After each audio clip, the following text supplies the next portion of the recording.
and welcome to this special podcast, which is the season opener for the Jumps for Priced Up Bet.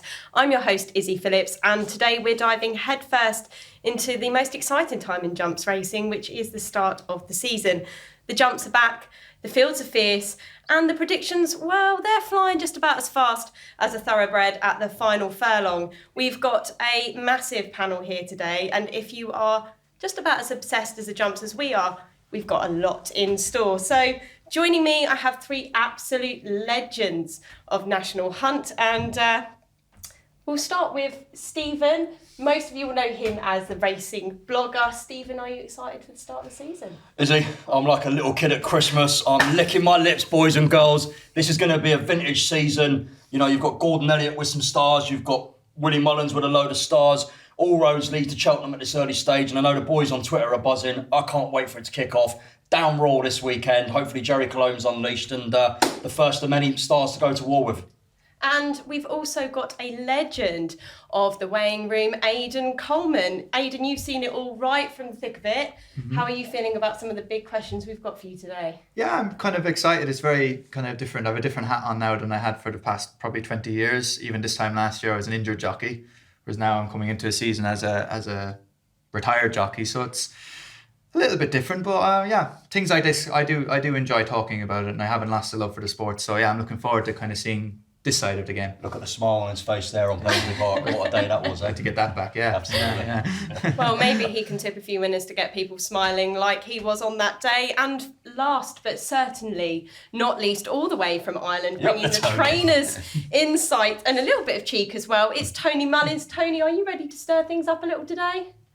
Well, I don't. Everyone else seems to think that I saw them. I just give a very balanced opinion, you see, and that seems to stir everyone else up. Brilliant. So we're going to be talking you through everything you want to know, which horses to follow, which ones might surprise us, maybe an unpopular opinion or two, and the biggest races as well. So pour yourself a cup of tea, get settled in, and join us for the jump season. So let's go straight in. We've got the panellists now going to take a look at 5 horses to follow for the season. So I'm going to bounce out to you in order. Stephen, we'll come to you first. Yeah. You ready to go with your five horses to follow? Constitution Hill, Ballyburn, Galloping the Champs. No, only joking. Let's get serious. Now, you all know I love my punting. You all know I like to look ahead for anti-post bets, and you all know I've got my head in the form book 24/7. So let's start with the best handicapped horse in Britain this season. Dum-dum-dum. The Kemble Brewery.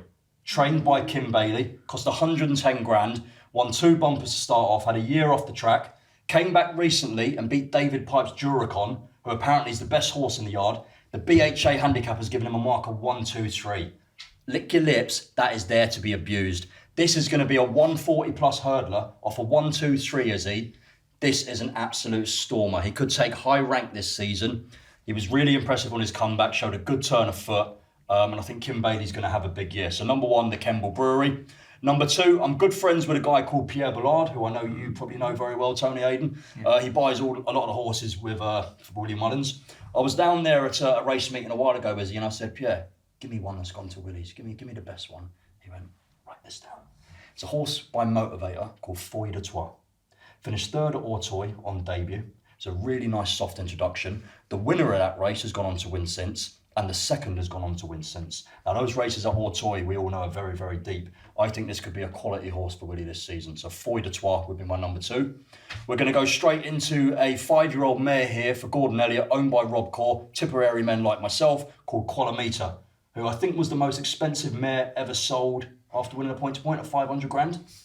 Pretty large. Yeah. She finished 3rd on debut. She was a big drifter in the betting. The market said she wouldn't win.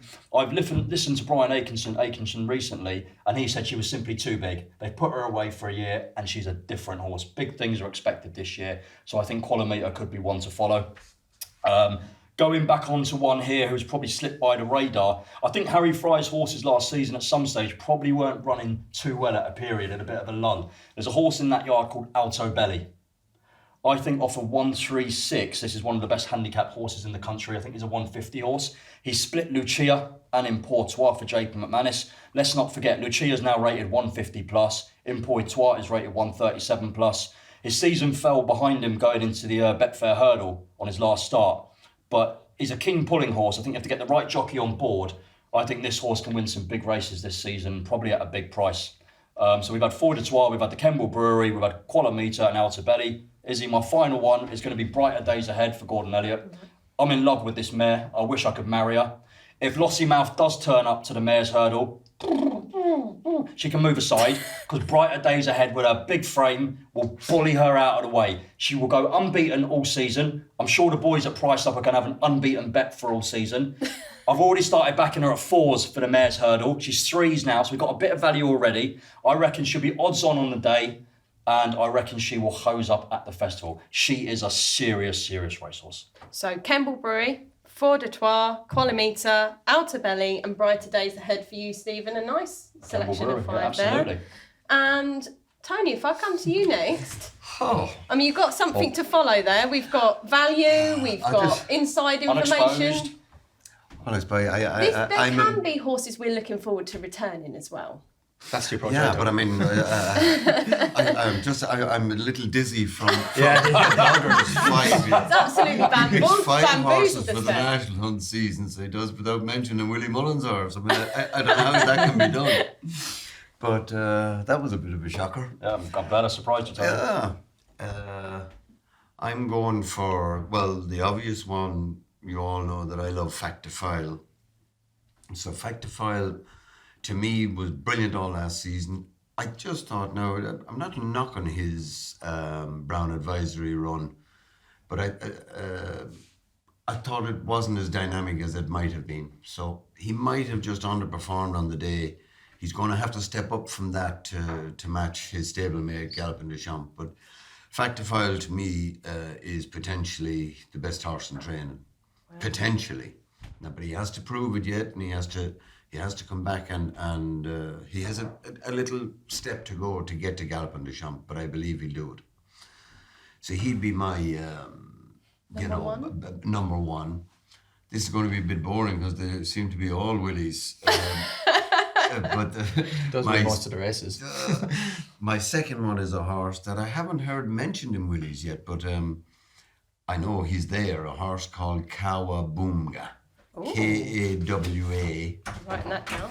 Bunga. It's all the one word.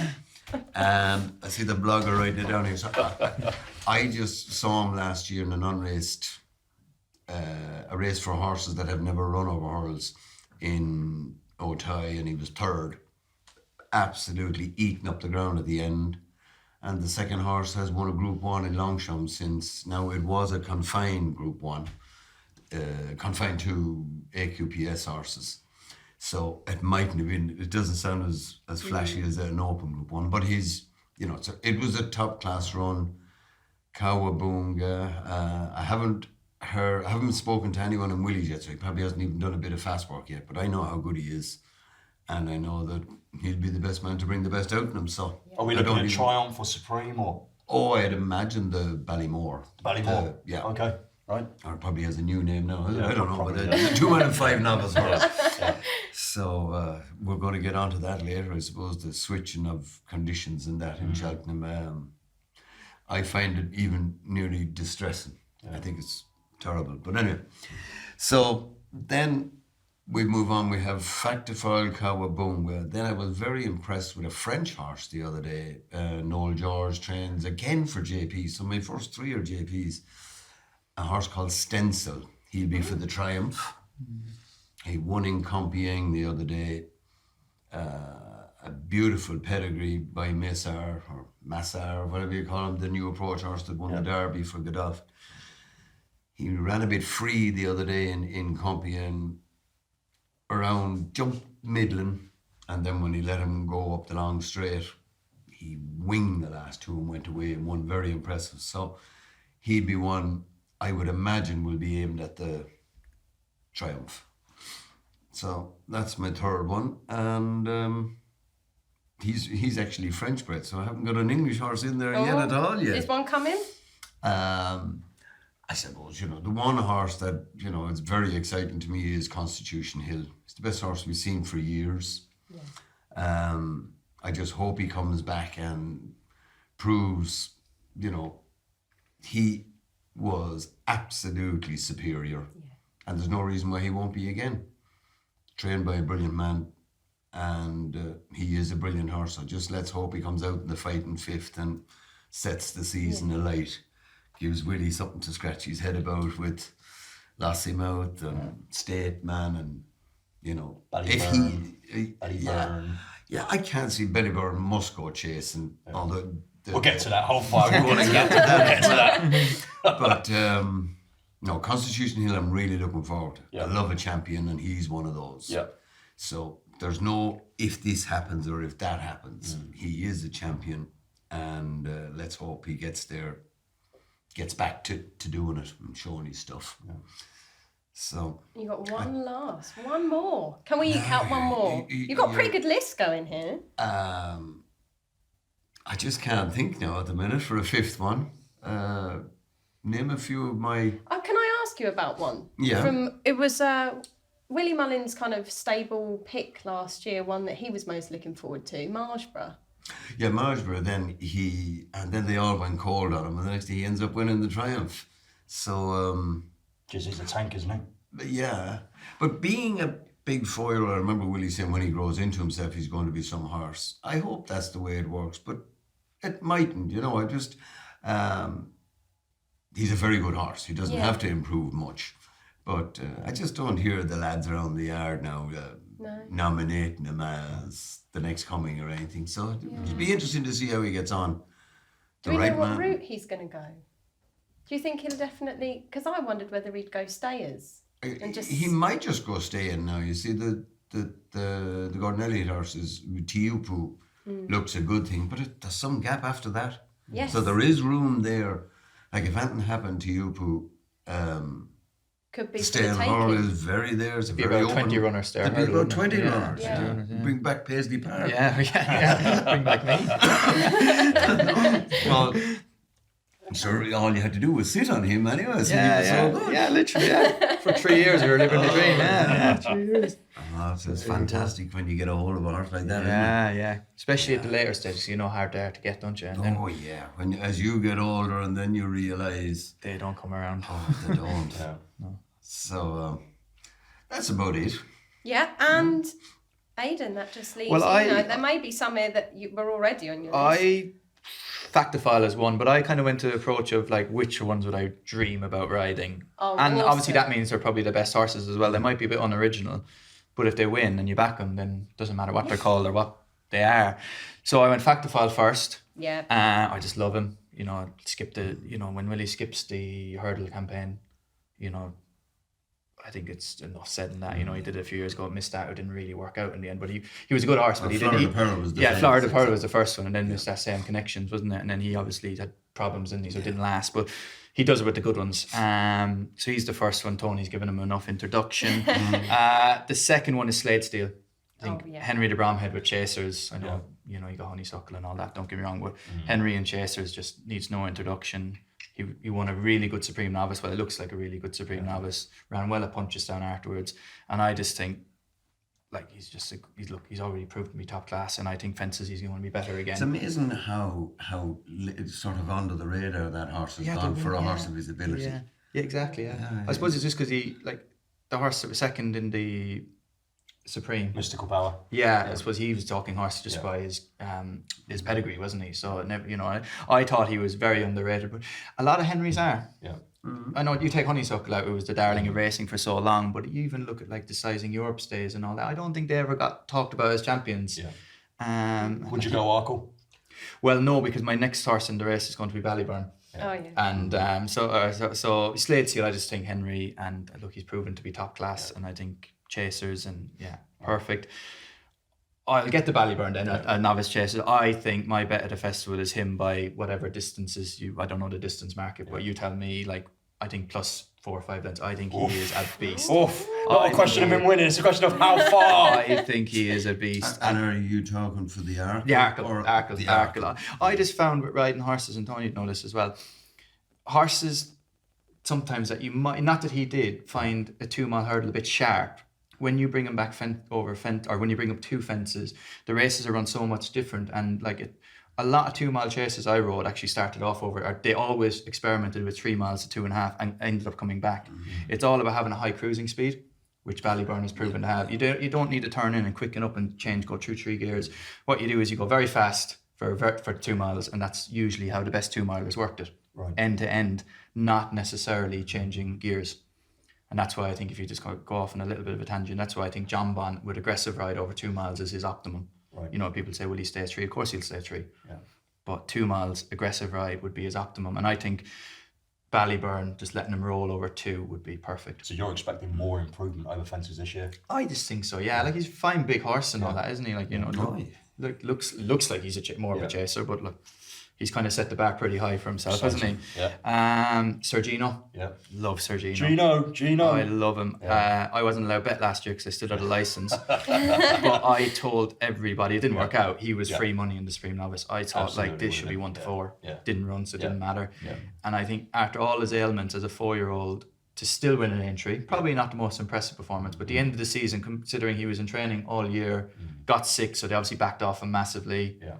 And then started again, and then at that as a 4-year-old, and if you look at him, a bit like the Supreme Novice or the Triumph winner we spoke about, physically it looks like he'll be better older horse. Yeah. I just think he's a brilliant horse. Do you know, he kind of reminds me of Shishkin, and he's got that tall legged frame. Yeah. And his jumping at Aintree was really sloppy at times. Yeah, Still and which isn't like him. Cargesi. Yeah. And like you beat Bird Out Road, who ran respectable was the other day in the unbelievable, Champions Cup on the flat in Newbury, Ascot. Sorry. So like, I think he's top class. Yeah. And I think as well, as far as Fight Follow, he's going to win a lot of races on the way to the Champion Hurdle because Nicky's going to probably, at this moment in time, he's following Constitutional in that stable, but we don't know what's going to happen after the Fight Fifth, and then it'll be interesting to see what turns up in the International because Constitutional doesn't usually do that. He'll do the Christmas Hurdle, and I just think he's really good. I mean, not to go off tangent, but looking ahead to the Arkle, you could have Ballyburn, Sergino, and Slade Still. Could do, Christ, what a race, vintage. Yeah, vintage. Yeah, we're missing a vintage Arkle, really. We are. Yeah. They come in stages. Yeah. So, and then I thought I'd put in Regent Stroll. Oh yeah. 660 grand. Big money. Big money, yeah. But I just think he could be very good, and it's very hard to not to keep politics down. Like, he's nearly champion trainer, but like his record at the festival the last few years, even though he had a better one last year, like he's not gonna be playing second fiddle, you know, to Willie all the time. He can't. He's too good a trainer. He's too successful, and he's the obvious one from that stable to really step up and look like the second coming. And you know, and the vibes are very good from the stable. And if anyone would know, it's Paul Nicholls. He said, like, you take Willie Mullins out, he's all the best ones other than him, really, isn't he? So is that 5? Yep. Yeah, 5. So I'm sure we'll get Priced Up Bet to do some sort of beautiful graphic for that. But just for clarity, we've got Stevens, Kemble Brewery, Far d'Etoile, Qualameter, Alto Belly, and Brighter Days Ahead. For Tony, we've got Factor File, Cowabunga, Stencil, and Constitution Hill. And then Aiden's gone for Factor File as well. Slade Still, Ballyburn, Sergino, and Regent Stroll, which kind of takes us on to our next section here. So it's like the eve of the Cheltenham Festival, where everything is still to play for. At the minute, if you've got any anti-post bets on, it's all still riding, things look good. But are there any horses we feel won't live up to the hype? Maybe those ones where we think, actually, we've reached a fever pitch of expectation, and actually they can't meet now what we're expecting of them. Stephen, I'll come to you first. Are there any horses where you just think that they will not live up to what perhaps punters are thinking this season? Yeah, I'm going to go with Stateman for number 1. I'll probably get a load of abuse for it. But let's face the facts here. When he took on Con Hill in the Champion Hurdle, he got made to be looking average. You know, he got absolutely demolished. It was a hell of a performance. He won an average Champion Hurdle last year, beating Irish Point, who's surely a 3-miler in the making. He travelled well in the race, but coming to the last, Irish Point battled back there, and for a second, for the odds-on punters, including myself, it was like, oh, we're going to do our balls here. And he found a length or two, but I don't think he's as good as what he's made out to be. He wins 3-runner Morgianas over in Ireland. They're laughable races at best. He goes off at 6-1 on. I don't think he's the horse with the resume that he really is, and I'd be taking him on in the Champion Hurdle, even if Con Hill doesn't get there. I think if Lossie Mouse takes him on getting £7, she's going to come swinging past, probably with Danny Mullins in the saddle. Tony, you'd love to see that, wouldn't you? Danny giving a cheeky look to Paul, jumping the last and going on. So Stateman, for me, is one that I really want to take on this year. Awesome. Yep. Do we agree on the panel, or have we got any others we think could end up being a season flop, so to say? Yeah, but I wouldn't say. You see, Stateman is solid, but I agree with Blogger that he's certainly not a superior champion hurl winner. So, but I don't think he's going to flop. No. He's going to be. Might get beaten at Cheltenham, but he's probably unbeaten till there. He'll do exactly what you said. He'll win the Morgiana and he'll probably win the Christmas hurl at Leopardstown and go on to the Dublin Racing Festival. But I don't see him as. I'll tell you, if that's all Constitution he has to worry about, he has nothing to worry about. So that I would imagine is. I think if you were guaranteed Constitution Hill to come back to the farm before last year, he's got nothing to worry about no matter what turns out. Oh yeah. But the worry with him is a horse, like I think last year, although I think Nicky Henderson took the flack, you know, and he said he didn't run him here, didn't run there. I don't know because I wasn't in Nicky's, I was injured, so I usually go in there, so I would have probably known a bit more if I was a normal year. But I don't think the vibes are good about that horse all year. I think he was never sparking like he thought he should have been, and that's why he didn't run here and he didn't run there, and then ultimately ended up being sick. But isn't that what a good trainer does? Yeah, but he got himself shot at, didn't he? Do you know, this for not running. Why isn't he running him? Yeah. I don't think it was the ground as much as people. It's my opinion. I think he was just thinking this horse isn't going as well as I would like. Yeah. And tried to get into Cheltenham and it didn't work. But horses don't really work as bad as they do at Kempton that day. Unless there's something seriously wrong, do they? You know, that's seriously wrong. Very true, but that's what makes Nicky Henderson a brilliant trainer. Oh yeah, that's what I'm saying. Yeah. I'm saying another lesser trainer of lesser ability would have run the horse. He'd finish nowhere. The punters would still have lost their money, and the horse would be wrecked. Yeah. But I would worry about him. I think he was probably, as I said, not his best all last year, and then he had the colic on top of it. Yeah. Like Aiden, for the people at home, back, what is colic and what does it do to a horse? Tony probably be better off. He'd know the colic is literally a pain in your stomach or the twisted intestine just behind the stomach. That literally, you see, if you don't know, a horse can't vomit like you can. Yeah. It can't come this way. Right. So he'll stay pushing and pushing the other way until he literally kills himself. Right. He will if he's not got to in time. Yeah. And there's huge expensive operations and it's very hard to come back from it. Now a few horses have. But our new tactic now is to actually ride them out. Right. When they have the pain. Flips over then or something like that. Yeah, that we actually jump cavaletti poles to keep the horse's stomach moving, that he will let it relax and it'll straighten itself. Yeah, that's fascinating. So because they say when they open them up, like if you they literally have to do a lot of stuff, and if they get opened up, you're saving the horse's life, but you're putting a big risk over its future career, which is obviously irrelevant to the horse's life. There was a horse a couple of years ago that did it, wasn't there? Yeah, there's been a couple. A few of them now have. But there's been a lot being opened up, and you haven't heard of again. I remember a few years ago, Venetia had a very good horse called Kotenko. Oh yeah, he was getting prices for a Gold Cup. Yeah, got surgery, came back, and he wasn't within 2 stone of what he was. Like literally, couldn't even jump or anything. So factoring this in to Constitution Hill's return in the fighting fifth and the champion hurdle at Cheltenham. He's 7-4 favourite at this stage. I mean, that's a bloody short price if we don't know what his health's going to be, right? Well, the only thing is, if he's anything, he's going to motor it. Yeah. There's nothing there to live with him. So, do you believe he's going to come back and be the same horse, a 180 hurdler? Well, I don't know. Is he going to? I think he was even 190 when he was very superior anyway to anything was around. But the one man that trains him has done it before with Sprinter Sacre. Yeah, he's a So I mean, a horse. Didn't they stop his heart and start? Yeah, he did a Newmarket. Didn't they call it the impossible dream for that reason? Exactly. You know? I mean, he won a championship. He didn't come back and just win. He came back and won a championship. That's hard to do. That commentary. So we have the right trainer to do it. Yeah. And I'm not belittling any other trainers, but I think it's so funny to watch the papers and they giving Nicky Henderson flack.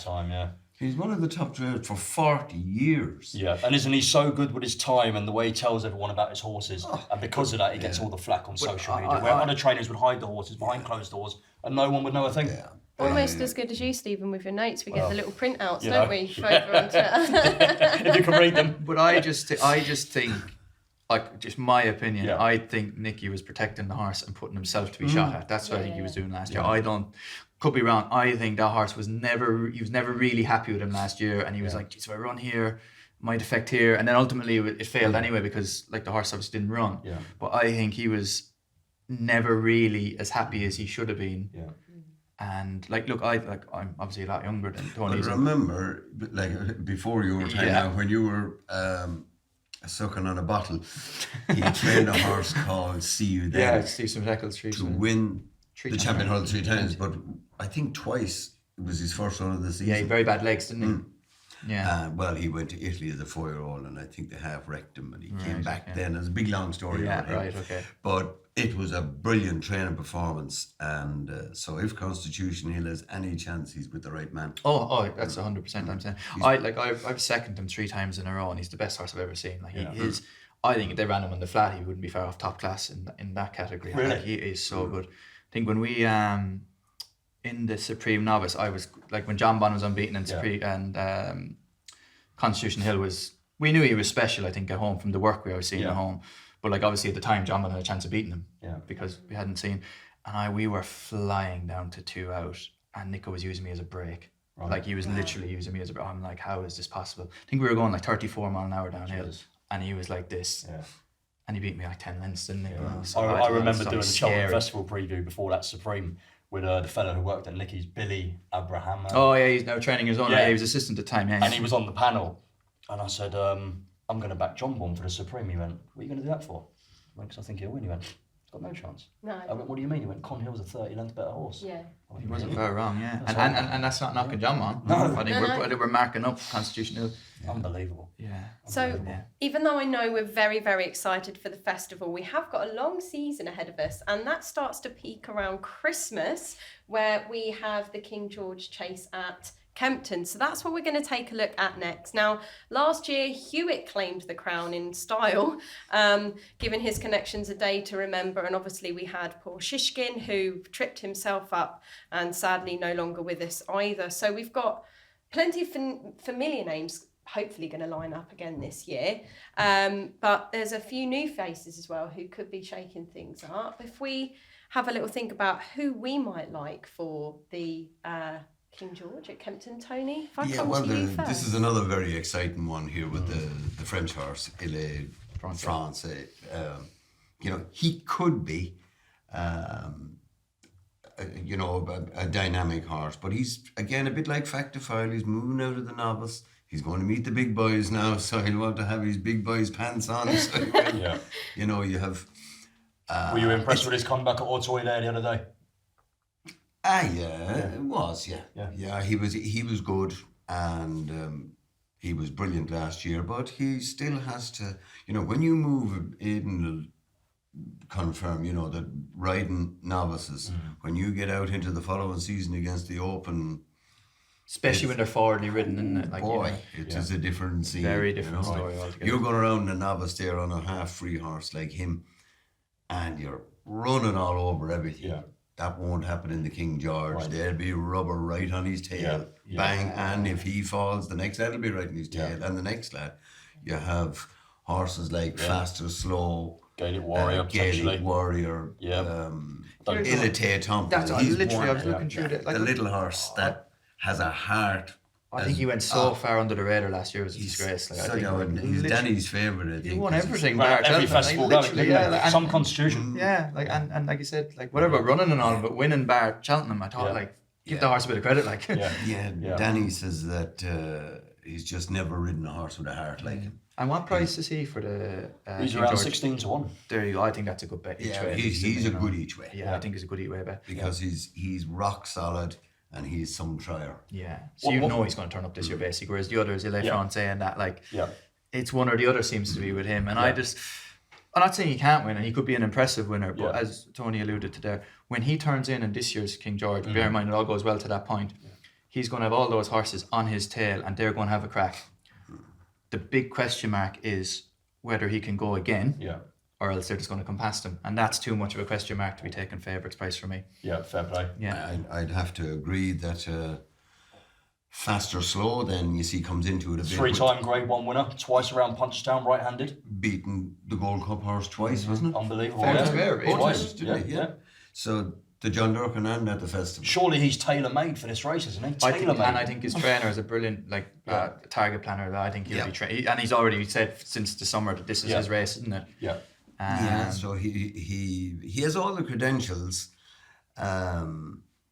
I don't know, what way do you think he was going when he went about out in the... Probably a bit too early to tell. You know, I don't think it matters. I don't think he's as good a horse as galloping the champs around the Cheltenham. Agreed. That's what I think. I think he's still... He's still the only horse to beat him, is he? But I think when they... Well, the day he fell in the Turners or whatever. Yeah. But... I think when they meet, when it suits fast or slow, he wins, and when it suits thing, and I don't think... I think galloping the champs is a better horse than fast or slow around the Cheltenham. Yeah. But... If Galloping Champs turned up for King George, I think I'd favour fast or slow. Yeah, I mean... It won't happen. But it won't happen because Willie won't let that happen. Yeah. But I would say Gaelic Warrior is a better horse than I ever thought he was. Jekyll and Hyde, isn't he? Unreliable? Bit unreliable, isn't he? Well, that's what what at the end of the season at that's what Punchestown I again. think. Wins the Arkle facile on the bridle, and then gets stuffed at Punchestown again. Yeah, after stuffing him at Limerick at Christmas. Yeah. Unbelievable. Horse wrecks my brains from being a punter's perspective. I was mad to take him on in the Arkle. Right. Especially with the jumping right and all that, but how wrong was I? He motored it. He's a very confusing horse. Yeah. Obviously with a lot of ability. So I don't know, I'll stick with Elite Tomp anyway at a great each way price. Yeah. That'd be for my first big race of the season, the King George. I'd be going fast or slow myself. I could probably see him going off favourite on the day. I think it'd be a 2-1 shot. I think the Irish will plough on. I think all the shrew punters will plough on. Like Aiden said, Martin Brazel's the target trainer. I think he's ran to a mark of about 170. He's the only horse to beat Galloping the Champs standing up. Going right-handed 3 times round Punchestown. I think Kempton's tailor-made for him. Whether it comes up soft, good to soft, good to soft in places, I think he'll handle all the conditions. I think Ele Francais will do the donkey work for him, the young horse, and this horse will be on his shadow turning in and just break his heart. I think Antiposis is a serious play. And Aiden, just a firm selection from yourself and the King George? I think fast or slow. It'd be a no-brainer if you ask me now which one would I want to ride. It would be fast or slow. I love him.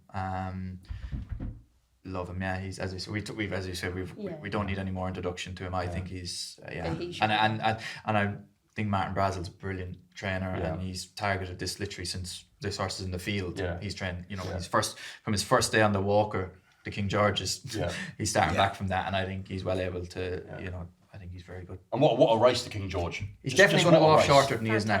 100%. That's anti-post, isn't it? Yeah. Going to go off shorter than he is now, and there you go. St. Stephen's Day, Boxing Day. It's my birthday. I'm there every year, on course, having a pint of Guinness. Bad Guinness, Aiden. Bad English Guinness, But it's one of the best days out of the year, and hopefully Conhill turns up for the Christmas hurdle.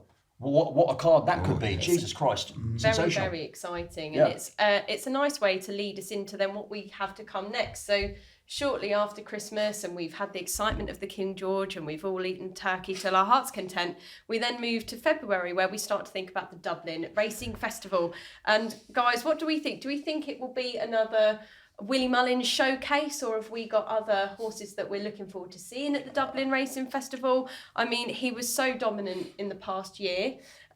He had a very impressive haul of victories and kind of was able to really showcase his stable's depth last year. Stephen, what do you think? I think it would be a bit like me. Another Mullins showdown? It would be a bit like me versus Matt Chapman in a charity boxing match. I'd have one hand tied behind my back, just boxing the head off of him. And that's what's going to happen at Leopardstown. It's going to be an annihilation. Willie is the king back home. He's going to win everything. He's probably going to have the first, second and third favourite in most of the races. Yeah. And for as great as Henry and Gordon are, I don't think that DRF, the meeting in general, is the target meeting for them anymore. No. I think they're looking ahead to the Cheltenhams, the Aintrees, the Ferry Houses and the Punchestowns. That is Willie's playground. You know it all too well, Tony. There's no one who can compete with him. He's got the strength in depth in squad. He's got a second favourite, as you know, with Danny, who wins on the second strings at times, who any trainer would love to own, or any owner or jockey would love to ride. You just can't stop the man. He's just unbelievable. Yeah, well, you see, when you're preparing, the other trainers, when they're preparing for Cheltenham, they don't want to go up there and get the head boxed off them, 35 days before Cheltenham. Yeah. So 37 or 8 days before Cheltenham. You just don't want a hard race. So maybe that's, It was that's a bit sad last year, wasn't it? Seeing a 2-runner Factor File versus Gate Warrior. That was a bit sad for a Grade 1, eh? I think that's more the calendar than the other trainers, isn't it? As you say, if that was maybe a month earlier, I know it doesn't really fit in the calendar for trainers for purposes. That's a 6 or 7. It's a fantastic meeting. I mean, to sit back and watch champion after champion there. And the handicaps are good as well, to be fair. They're good races, good races, There is some great racing in it, so I'm not going to say that I hope Willie doesn't win everything. I hope he does win everything. So, but at the same time, if you were a neutral point of view, you would like to see a little variance. You're not going to say, of course, you're not going to say, but like you would like to see Gordon or Henry, other trainers come to the fore there. There'll be brighter days ahead. Yeah, absolutely. That'll be a good thing. We'll see now. We'll give her a little boxing at the Dublin Racing Festival. Don't you dare, Tony! You won't be as bullish going into Patrick's Day. Willie's going to get shoved behind by Gordon. I do think more Irish trainers should, or not, English trainers should focus on the handicaps there, like not just because. Yeah, was it the Leach, the lady there who won the handicap last year? Sophie Leach had a good James. Was it the only English runner? I think it was. was pretty much. Well, you look at Anthony Honeyball's record at Punchestown, like as he targets that at the end of the year, like Irish horses or English-based horses do really well in Ireland in handicaps, and I am just saying the prize money is so good. And the fields don't really fill up for Irish handicaps. I just think there should be more runners there for underground. I'm surprised with the amount of success they've actually had that they don't come back over more. If you're actually betting and you just bet blindly on English-based runners and handicaps in Ireland, you'd be well up. Money. I remember Paul Nicholls with Frodon, and everyone was going, "Go on then, Paul, send him." I mean, it was just, it was great, and you're surprised. It always does surprise me that Nicholls doesn't sort of think, right, I'll send a few more. I mean, back in the day, you sent trying to beat to maintain winners in England. Because if your horses are winning over in Ireland, then you're not getting necessarily that prize money, are you, for the Trainers' Championship? And it's getting a bit embarrassing with it's not Mullins winning it every it's year. not it's not the handicaps he doesn't necessarily win anyway, does he? No. Sorry? He doesn't win necessarily handicaps at the Dublin Racing Festival anyway, does he? You know, it's a bad record. Yeah. So bad like, record. that's the kind of field I'd be going down, because I think the Grade 1s are... They're open and shut, aren't they? I think they are, First, second, third, 2 fallers and a fourth. Yeah. So speaking of brighter days ahead, we're getting towards that moment that I know you guys have all been waiting for, and we're going to start to touch upon some of the horses and their big performances to come at the Cheltenham Festival. We are obviously going to consider the races that they potentially will run in up to that point, and we're going to start by thinking about Constitution Hill and his return. I know we've spoken about him already quite a bit on the panel, but I think we're going to focus now on the Champion Hurdle and our thoughts around that. You've also got the eagerly awaited Lossiemouth as well, who could potentially go in this. She's a superstar mare, and she could have her say as well, potentially getting a weight allowance. Obviously, Stephen, we've spoken a little bit about Constitution Hill and, you know, what he's been through and the potential for his return. What do you think in terms of the Champion Hurdle itself? You said quite clearly you think that State Man's not up to the job. Yeah. You've got Constitution Hill then and potentially Lossiemouth. Where would your attentions go for the race? So from a punting perspective, for me at this stage, you can't have a bet in the race, because I'm sure as hell not going to take 7-4 on a horse who's had health problems. I can find a better 7-4 shot at Plumpton on a Tuesday who's going to turn up sound. Lossiemouth, you've got the dilemma. Will she run in the mares? I spoke to Aiden earlier. He thinks she will run in the mares. So if you pull her out the equation, you're looking at a different race. You've got State Man left. You've got Ballyburn, who, you know, if they are that upset that the Turners has been scrapped, will he go for the Arkle or the Browns? You've got another question mark there. You've got Nicky flapping about with Sergino. Will he stay hurdling? Will he go chasing? Let's be honest about the Champion Hurdle at this game. It's one big enigma. Nobody knows much about the race, bar the fact State Man will run. He's going to run to a solid mark of about 165, like he normally always does. He's a bit like Hurricane Fly around there. He's solid as a daisy, although Hurricane Fly was a mile better. But look, Izzy, I love good horses. Everyone knows the blogger gets really excited. You know, I'll travel all around England, Ireland or France to go and watch a great horse on a Saturday. And this horse sends shivers down my spine. I was lucky that I grew up when I was about 18 years old watching a horse called Istabrack. And boy, was he one hell of a horse. He was the best jumper of a hurdle I've ever seen. And when we saw Con Hill jump the last a few years ago when he beat State Man, he stood off it with that electric jump. And that was Istabrack like, bang, just no fear, rapid. And I won't say how much I had on Con Hill at odds on that day, but I had a 5-figure bet. And for a moment, my heart went right down into my stomach, and he made it. This horse is arguably the greatest hurdler we've ever seen. If he turns up at 87% of his best, he'll win, won't he? Yeah. There's nothing to beat him. Let's just pray that he is back to his best, because this sport is all about superstar horses. You're a trainer, you're a jockey, and we all want to see the best. 100%. Yeah. And horses like him don't turn up very often, do they? But Please come back, Con Hill. That's what makes them great. Yeah. I mean, so you'd like to see him get a fair crack at it for a period of time, not just one great season, and then because he'll be forgotten about if he doesn't turn up this year again, in a few years' time. I mean, well, obviously then he didn't make it through the rigours of what it takes to be a champion. 100%. Champions are remembered because they can repeat longevity, their robust. longevity and be robust when problems come. So let's hope he does it. If he comes out and gets beat in the fighting fifth, you're done then, I think. it's game Oh, over. I think it's game over. Game over. Yeah, I think Yeah. it's. I think game over. I don't even, If he comes out and wins the fighting fifth by 2 or 3 lengths, but he's workmanlike, Nico has to really get into him. That's it. It's over. Oh, it's over. Yeah. Because that means he's 100% now is back to 80%, which is But I would say that this is why the champion hurdle picture is not clear. A lot of people are holding to see what Constitution Hill does. Yeah. And rightly so. Why would you commit to chasing and then Constitutional gets beat and then you're like, oh jeez, you know. Let's go back. It's not fair. So these horses are prepared. It's 2 races. Yeah. It's a race with Constitution Hill and it's a completely different race without him. Okay. So let's take Con Hill out the betting picture for the moment.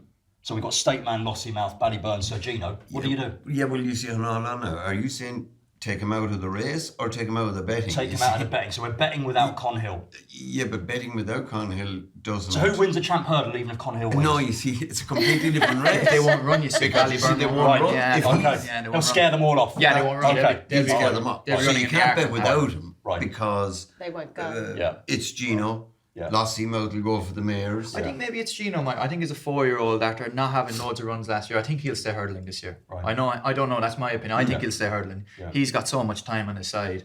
And as I say, I know he got to entry, but he didn't get to Cheltenham. I'd say Nicky would love another season hurdling with him. My opinion.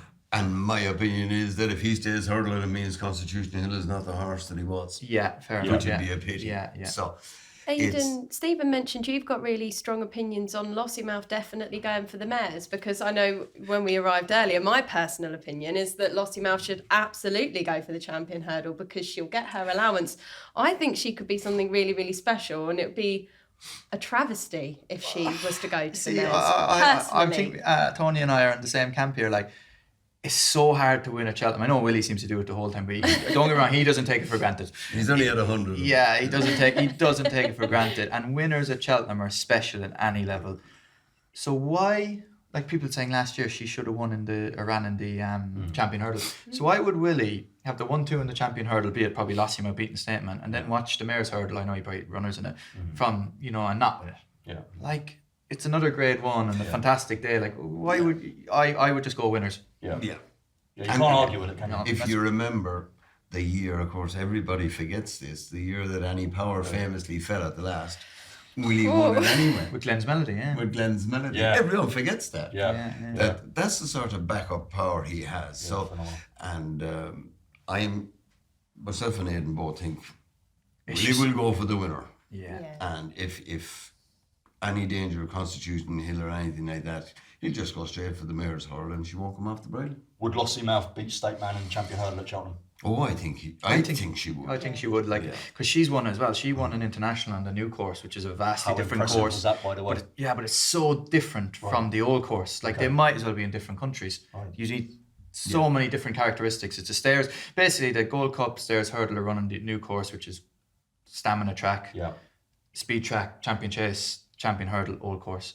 And for her to win an international as impressive she did, and then switch back courses, people say, it's Cheltenham. It might as well be Timbuktu. Yeah. And she was really impressive in the mares. Like, she's got everything. She's so good. That's fascinating. She's so good. The new and the old course are so... the only thing that they're both left-handed. Yeah, literally. They're just, you can't believe that they're in the same enclosure but they're completely different tracks. Completely. Yeah. Oh, and you've different.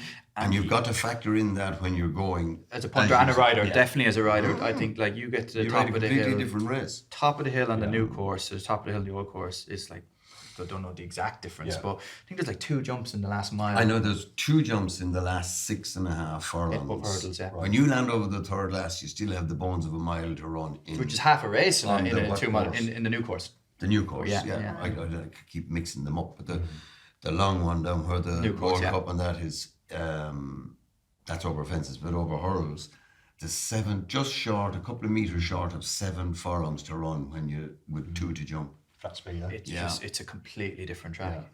Like I would look at, like if you had a supreme novice or 4-year-old for the Triumph hurdle and you were worried about them staying, they'd have a better chance of winning a supreme novice than a Triumph nearly, because it's so different. So You'd nearly factor in a 4-year-old running in the supreme novice if you were worried about stamina. but you've done it with Paisley Park. But like he probably wouldn't have won a stairs hurdle around. Punchestown or Well, no, he definitely wouldn't punch us. And we brought him there once, but he wasn't the same horse. But look, I think if he was on an old course, would he have won a stairs hurdle? I'm not sure. but I mean, he was the ultimate fighter. Oh wasn't yeah, he? he'd turn in 12th and he'd be in front going to the last on the new course. Like, do you know what I mean? Like, so much running to get there. Yeah. He was a great horse. And I think he was unlucky not to win 3 champion or stairs hurdles. Yeah. Like, and not taking anything away from Flowing Porter because he turned up and did it. But the year it was nearly his to lose, his heart gave out. Danny was brilliant. He was really good in him the next time. The ride I say a father's praise is not much good handy jockey, is it? But anyway, You've never seen a mother with an ugly baby, have you? So. No, but the other stairs hurdle where Paisley wouldn't have been in his best was 3 years later. I think Danny's fractions were exceptional. Like he had us all burned out. We got to him and he went again and we had to keep going. And we were like, it was the perfect ride. But then it's saying that Florian Porter turned up and we won 2, so probably not giving him the credit he deserves at the same time. He's a very good horse. Seen him last week as well, or last month, From some of our favourite horses to continuing with some of the new ones on the scene, we've heard his name mentioned a few times already on the podcast. We're going to be thinking about Ballyburn now. And obviously he's very, very impressive. He won that now newly named the Gallagher Novices Hurdle in 2024. His performances have obviously marked him as one of the notable young horses on the scene. Where does he go? What does he do? I think obviously the general consensus now is the Arkle, thinking about the Arkle for Ballyburn. So do we think he wins the Arkle if he turns up? Is it just that simple? What do we think, Stephen? I think he's a horse to beat wherever he goes. He will not run in the Brown Advisory. There's no way you're running that horse over a gruelling 3 miles around Cheltenham at this stage of his career. I like it when trainers drop horses back to 2 miles for the Arkle in a Gold Cup preparation. I think it takes the mileage away from them and less chance of getting injured. I think keeping them fresh. Listen, Ballyburn's one hell of a horse. We didn't see the best of him at Punchestown when he was tired at the end of the year. The way he won the Ballymore was unbelievable. I was at the DRF. I had a mega bet in cash on the rails. It was free money that day, and he announced himself as the new kid on the block. He's got it all. He's got a turn of foot, like Aiden said before. He just has that ability to travel easily, effortlessly. It could be a hell of an Arkle. Honestly, if Slade Steele and the Sergino turn up, it could be special. There's another horse in there I can't think of now. But for me, he probably has to go to the Arkle, unless his owner, David Manasseh, is upset they got rid of the Turners. David, if you're watching, sorry for that, Turners getting scrapped. Could he line up in the champion hurdle? Who knows? If Conhill doesn't come back, it could be a bit tricky. But I wouldn't be rushing into back Ballyburn at 94 myself. It's a bit too short for me. 94 for what? For the Arkle. For the Arkle. Yeah, it's a long time to Cheltenham from now till then, and a lot can go wrong. And there's a lot of good horses in the race. Looking at the training methods, Tony, what sort of factors will impact that decision in terms of where Ballyburn will go?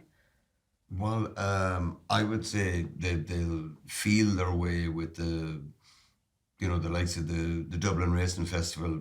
Willie would probably not make his decision until then, but I'm trying to think of the name of the Flemonsford horse that Graham Wiley had that went to Nichols.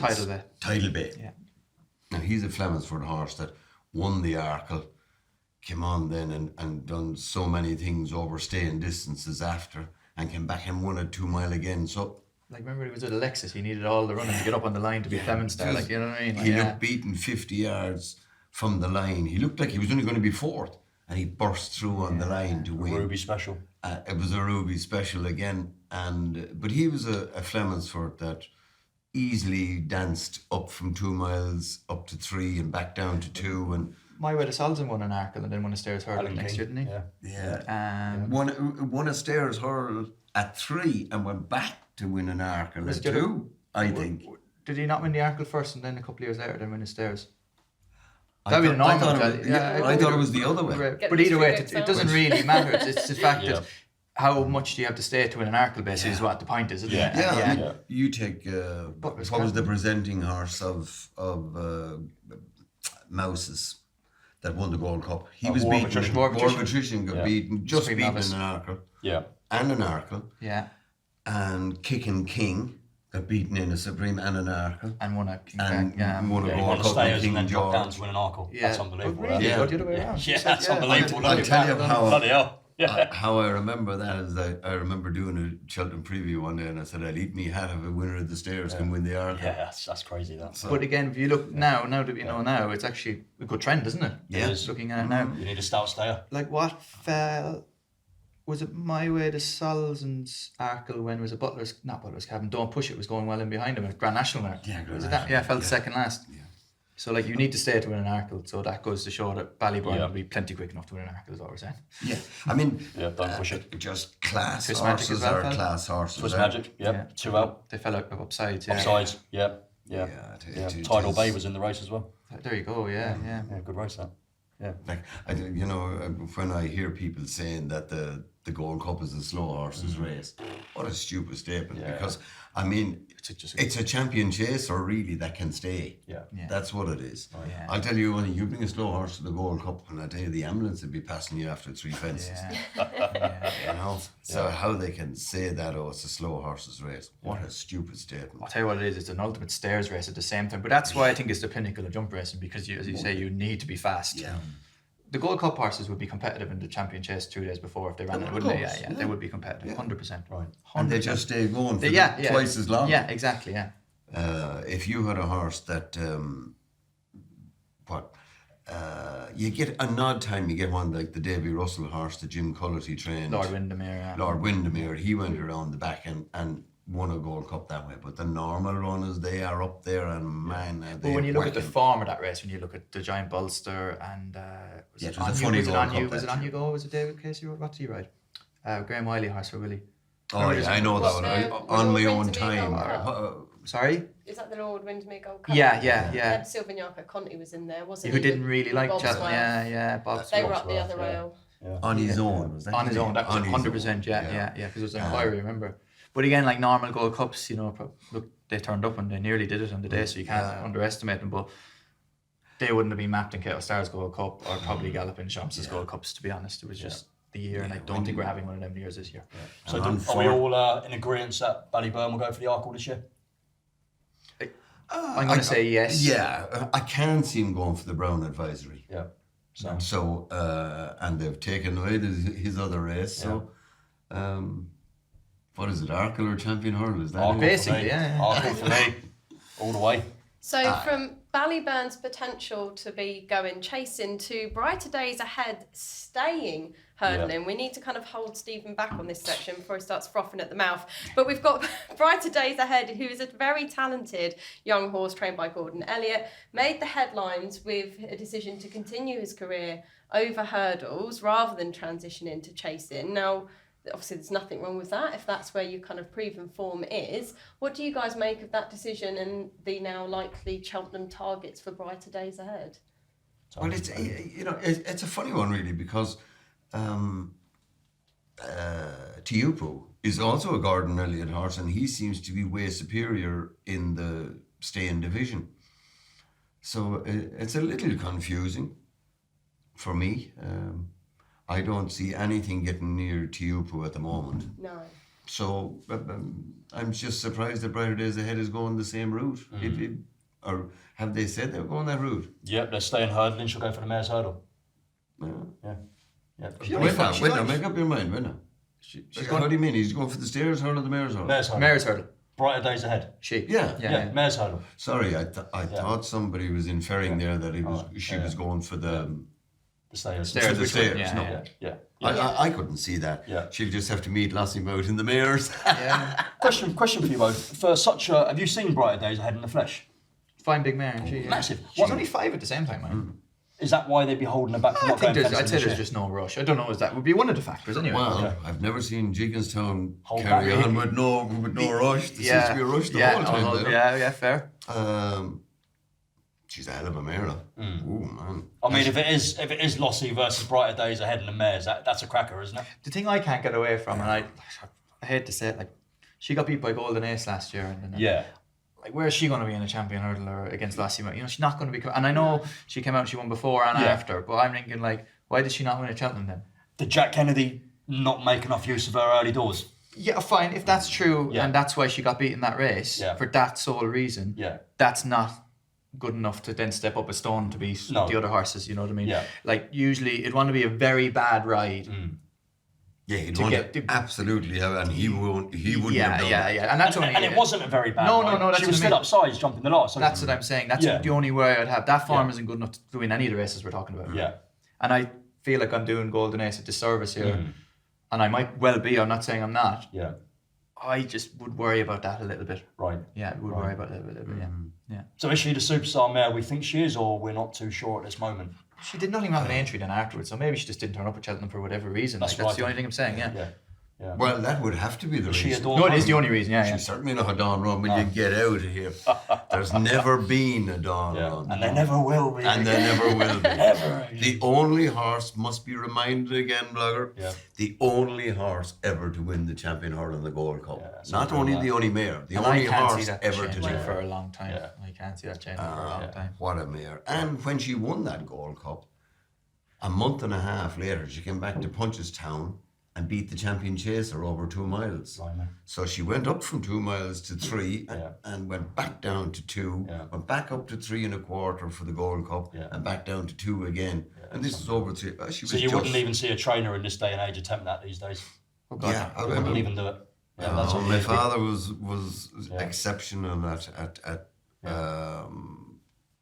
knowing what horses were capable of doing in that respect. Some man. I do think, this is very controversial in riding now, I think trips, and they obviously matter, but I don't think they're as important as people make out.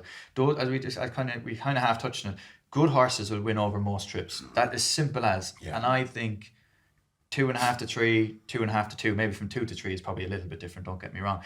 I think that half mile makes not half the difference that punters make out. Right. I really think those good horses just win. And I think trips are just a little bit overrated if you're incorporating into betting. Okay. Yeah, really do. But yes, you see, but referring to what Aiden was saying earlier there, the new and the old horse is a far bigger problem than going from 2 to 2.5. Yeah, 100%. 100%, yeah. I'd be more... It's just hard to imagine until you have ridden like we have around it to know the difference between the new and the old course. Yeah. As we say for the 10th time, that it's just 2 different race courses. This is why we have to have you guys on the panel, because we don't have this insight. It's just fantastic. I think it's horses for courses more than for trips. A lot of the time, because you go to Fakenham and you get anything beat, you know what I mean? And you go to Exeter and the horses are winning a Fake. You know, I think tracks are more important than trips by a long way. Right. Do you think it makes a difference if, for example, they're ones that might be like closer to home? Because I hear a lot about certain horses that like to travel, don't like to travel. So, for example, like, you know, obviously you've got like Paisley, who's really, really good at Cheltenham. As you say, went to Punchestown that year, didn't do so well. Was there something in the travelling? Not with him. If it's usually a travel thing, they're usually a bit more precocious, really, Tony. They're a little bit more, they're a bit more fiery in that. Like most horses, like with a good temperament, will travel to the moon and back if you ask them to. But I think if they're a little bit hot or temperamental, they probably wouldn't travel as well in general. But with Paisley, it was the track. He wasn't the same horse then anyway than he was in 2019. I think it was 21. He went there, 22, maybe whatever. He wasn't the same horse anyway. You know, I think maybe if he went after he ran in the one stairs hurdle, then he might have been competitive. But I think it was Punchestown was never going to be his track. You know what I mean? Just the way he needed to get going. Yeah. You're turning out of the back straight. They get away from him down to 2 out. He'd get to them, and then you run downhill down to the last. I just think it would the undulations and Punchestown wouldn't have suited a horse like him more than the trip. Yeah. Could have been 3.5 miles, and I still think the track would have beat him, not the trip.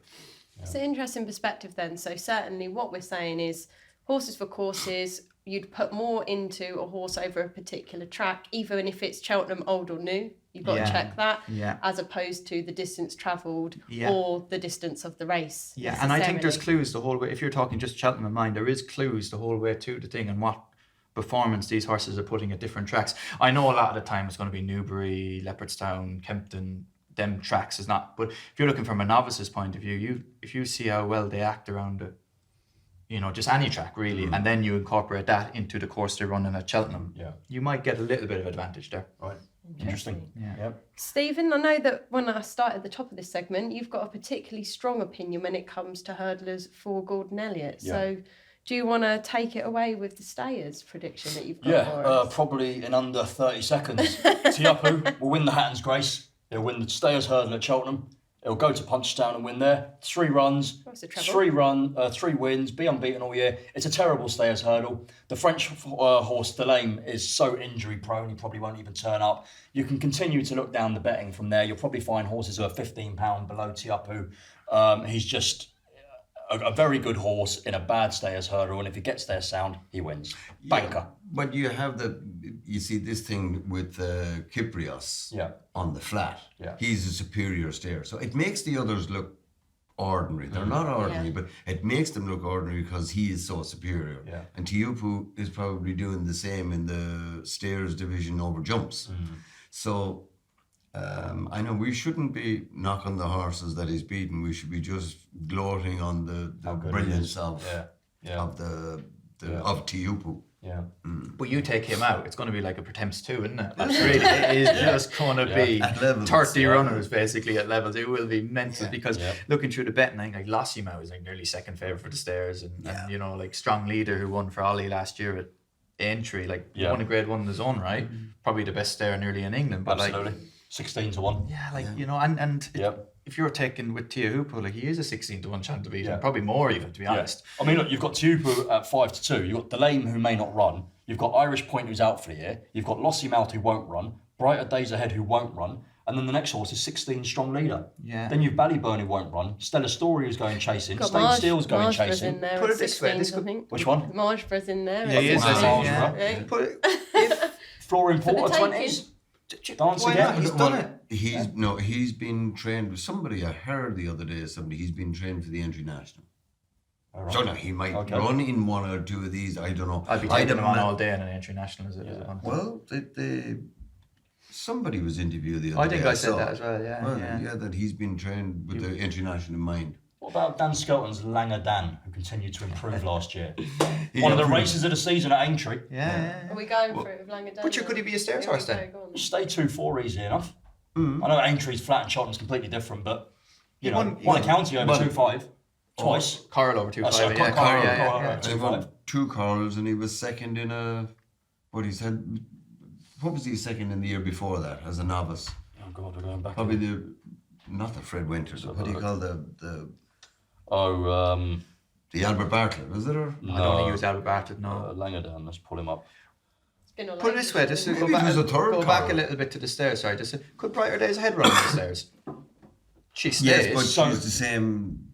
If Lossy does get confirmed for the mares, but how can Gordon run Brighter against Tiahupu? Just anything happened to you?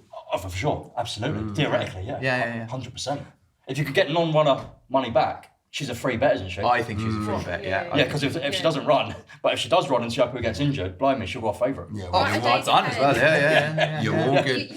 Callum, get us on, son! Yeah. You have certainly got a feel for her, because I think wherever she goes, she looks like she's running against some sort of brick wall, really, doesn't she?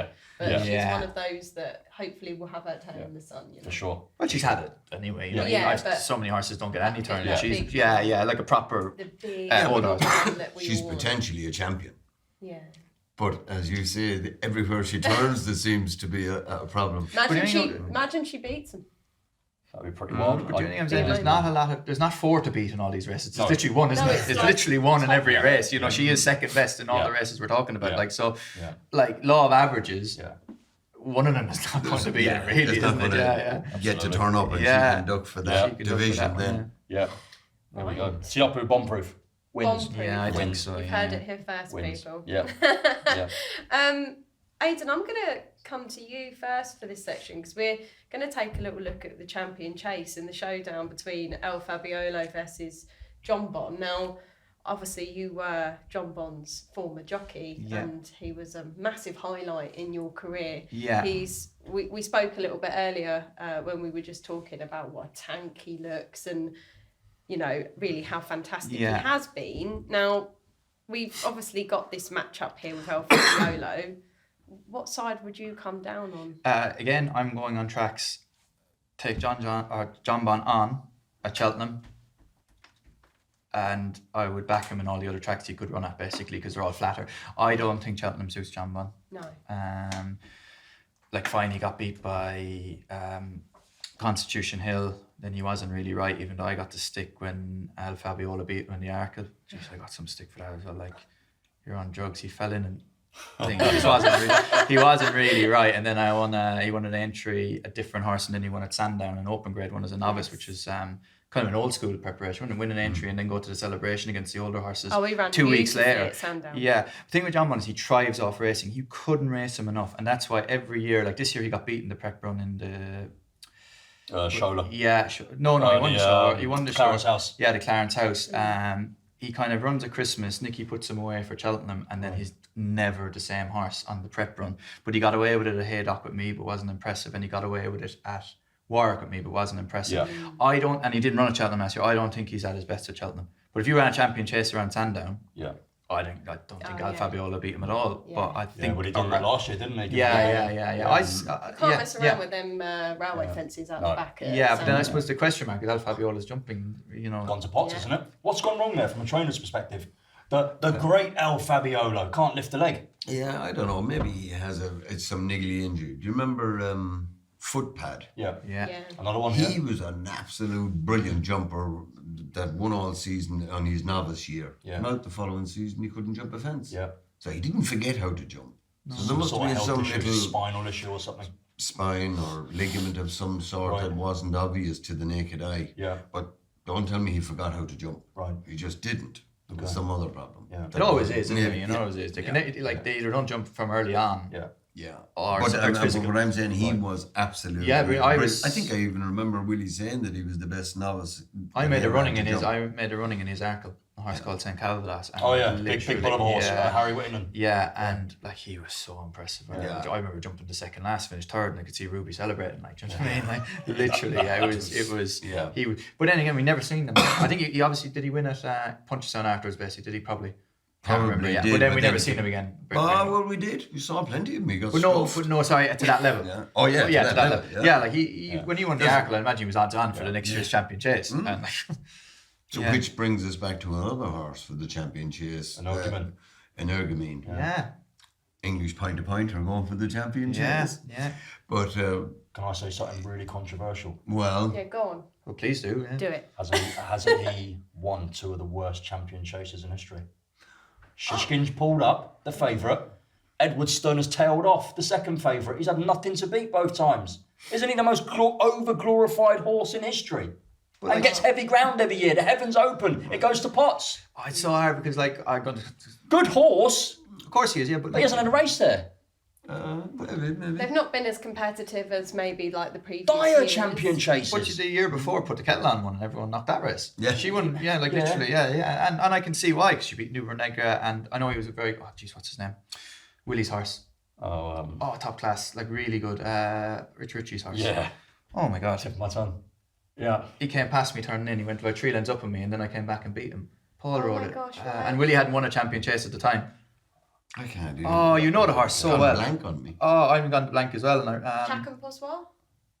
Yes. Or check on Yeah. And it was I don't know how I didn't Yeah. Oh, yeah. But how good that was was he? nearly Nearly a lump was. job as A well. lump job. That was a costly one. Broke How my heart good that was day, a painful Aiden. day. How You good broke was my he heart. before that? Do you know what I mean? Yeah. And He's again, another horse who wasn't at his best at Cheltenham. horses for No. courses, yeah. Yeah. He turned in. Yeah. I remember she always went slightly right, and I knew Paul. I could see him jumping third last, and he was going to there, and I said, "You're not getting there." Came off the bend, and I mean, she went, and I knew it was going to happen. It's like people say, "Oh, could you not just like stop them coming up there?" And I said, I knew 10 strides before the jump what he was going to do, and I was like, I'm not going to let him do it. And she went that fraction right that she does, and he was there. got there. And I was thinking like, and it wasn't as if I was asleep. I knew it was going to happen, but he was. Yeah. And actually, probably might have lost him the race, Yeah. even though you can't not take that gap. Like it's just a no-brainer. Yeah. But I came back. He went 2 lengths up, and he just, Yeah. yeah. And was but a but I'm just going back to like, is there ever a good champion chase? And I'll tell you what, line up at the start and try and win one. Yeah. I can tell you. They are hard to win. Wow. You know. So am I being hard on an argument? I'm not being disrespectful, but am I being hard? No, you're the form. The form book probably says you're not, but Yeah. at the same time, it's turning up and doing it. Yeah. Which What we said at the top of the show, I mean, what makes a real champion is there's only one every 20 years of that. You know, when you get an Isterbrak or you get a Dawn Run or a Colorado Star. Yeah. Well, with the recency in the champion chase, you're looking at a horse like Sprinter Sacra, who was so imperious when winning it kind of before his injury, and then come back and had captured the heart of the public as well. The day that Barry Garrity won on him in his first one, Wow. I think it was the most exciting performance I've ever seen from a horse I'd agree. ever on a race course. I would say one. Absolutely put the hair standing on the back of me. For me, it was when he beat Q Card at Aintree. Well, another God. great. But again, I would go back to because this seems to be the theme roundabout. Mastermind his champion chase win was probably as good as we've seen on figures, but Probably we never one of seen the him again best. afterwards. You know what I mean? That's what I'm saying. Like he. I mean, you go back to Once Zolly follow- Up and World Chief and Mastermind and Jesse's good horse, Moscow was Moscow slightly Flyer, before, a golden era. Yeah. Oh, we haven't seen that for a long time. No, we haven't. I think no, that's no. why you get the opinion you get from an Ergman, because we've come out of a golden era of 2 mile champion chases, and I think it's been really hard to find those horses that capture your heart in quite the same way, whether it's through emphatic performance of beating other fantastic horses or just their performances But you make don't everything else look get weak. multiple winners of champion chases in general, do you? No. It doesn't No. seem to happen. It's a for hard some race, reason. I think that's why. It's true. I mean, it is to me the best race of the Yeah. whole year. And now the meeting of the whole year. Yeah. It's about speed and brilliance. One mistake And and a you don't jockey. win. Yeah. One mistake you don't win. Is And it a scary jockey has approaching to be- those fences at that No, speed? but not because the quality of horse you ride. It's scary. You're riding a horse riding 95 in it like that. But when you're riding a good horse, it's easy for them. You don't actually feel like you're going fast because they are so good. Okay. And as you say, like I remember put the kettle on. She won the Arkle the year before. Yeah. And she won that, and she gets no thanks for it. Do you know what I mean? Like you mentioned, like but yeah. But I can see, and also it goes.